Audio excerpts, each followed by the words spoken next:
चौरी दूध के दुकान तोहर फूलल हवा गला सामान कले गे चौरी दूध के दुकान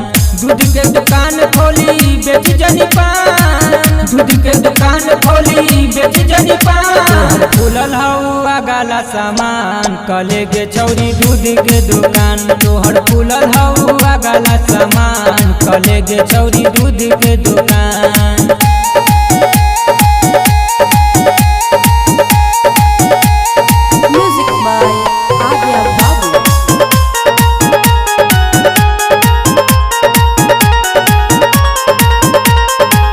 चल जब लागी तोहर दूध कारखाना चल जब लागी तोहर दूध कारखाना बिना बियाही के बनबे जनाना बिना बियाही के बनबे जनाना चल जब लागी तोहर दूध कारखाना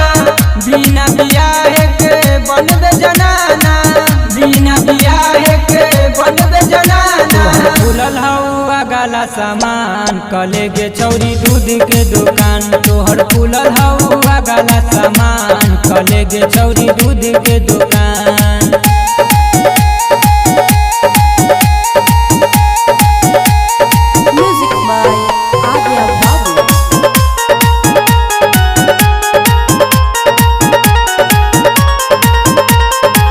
रूम जुन रोक से नजर लड़ाई है रूम जुन रोक से नजर लड़ाई है डबल नजरिया से दूध पनवाई है डबल नजरिया से दूध पनवाई है रूम जुन रोक से